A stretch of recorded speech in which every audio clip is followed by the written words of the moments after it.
ನಮಸ್ಕಾರ ವೀಕ್ಷಕರೇ, ಹಿಂದೂಸ್ತಾನ್ ಲೈವ್ 24/7 ವಾಹಿನಿಗೆ ಸ್ವಾಗತ. ಬೆಳಗಾವಿ ಜಿಲ್ಲೆ ನಿಪ್ಪಾಣಿ ತಾಲೂಕು ಪಂಚಾಯತ್ ಕಚೇರಿಯಲ್ಲಿ ರಾಷ್ಟ್ರಧ್ವಜಕ್ಕೆ ಉದ್ದೇಶಪೂರ್ವಕ ಅಪಮಾನ ಎಸಗಿದ ಗಂಭೀರ ಆರೋಪ ಕೇಳಿಬಂದಿದೆ.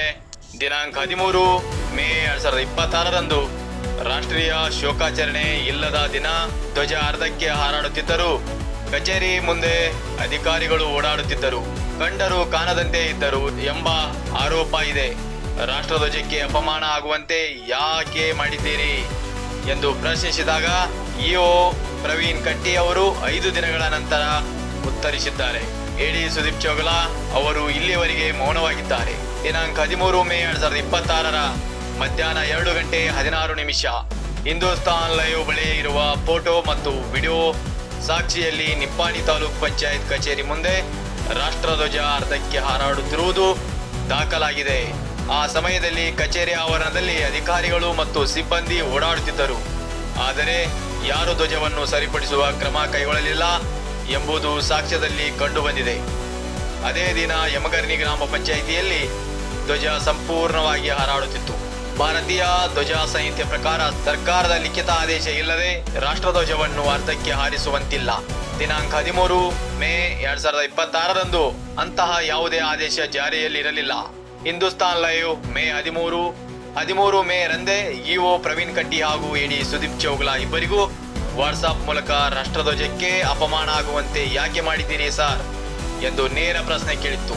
5 ದಿನಗಳ ವಿಳಂಬ ಬಳಿಕ ನಾವೇ 18 ಮೇ ರಂದು ಸಂಪರ್ಕ ಮಾಡಿದಾಗ ಇಒ ಪ್ರವೀಣ್ ಕಟ್ಟಿ ಅವರು ದೂರವಾಣಿ ಮೂಲಕ ಗಾಳಿ ಮಳೆಗೆ ಧ್ವಜ ಜರಿದಿರಬಹುದು, ಡಿ ಗ್ರೂಪ್ ನೌಕರರ ಜವಾಬ್ದಾರಿ ಎಂದು ಉಡಾಪೆ ಉತ್ತರ ನೀಡಿದ್ದು ಇದೆ. ಆದರೆ 13 ಮೇ ರಂದು ಸಾಯಂಕಾಲದವರೆಗೆ ಸ್ಥಳದಲ್ಲೇ ಮಳೆ ಅಥವಾ ಗಾಳಿ ಇರಲಿಲ್ಲ ಎಂಬುದು ಸ್ಥಳೀಯ ಹೇಳಿಕೆ ಮತ್ತು ನಾವು ಕೂಡ ಗಮನಿಸಿದ್ದು ಇರುತ್ತದೆ. ಎಡಿ ಸುದೀಪ್ ಚೋಗಲಾ ಅವರು 13 ಮೇ ರಿಂದ ಇಲ್ಲಿವರೆಗೆ ಯಾವುದೇ ಪ್ರತಿಕ್ರಿಯೆ ನೀಡಿಲ್ಲ. ಕಾನೂನು ಪ್ರಕಾರ ಗಂಭೀರ ಉಲ್ಲಂಘನೆ, ರಾಷ್ಟ್ರಧ್ವಜಕ್ಕೆ ಉದ್ದೇಶಪೂರ್ವಕ ಅಗೌರವ, ರಾಷ್ಟ್ರೀಯ ಗೌರವಕ್ಕೆ ಅಪಮಾನ ತಡೆಯುವ ಕಾನೂನಿನ ಅಡಿ 3 ವರ್ಷದವರೆಗೆ ಜೈಲು ಶಿಕ್ಷೆ ಹಾಗೂ ದಂಡ ವಿಧಿಸುವ ಅವಕಾಶವಿದೆ. ಇದು ಜಾಮೀನು ಸಿಗದ ಅಪರಾಧ. ಕಚೇರಿ ಮುಂದ ಓಡಾಡಿ ಕಂಡರೂ ಕಾಣದಂತೆ ಇದ್ದದ್ದು ಉದ್ದೇಶಪೂರ್ವಕ ನಿರ್ಲಕ್ಷ್ಯ ವ್ಯಾಪ್ತಿಗೆ ಬರುತ್ತದೆ ಎಂದು ಕಾನೂನು ತಜ್ಞರ ಅಭಿಪ್ರಾಯಪಟ್ಟಿದ್ದಾರೆ.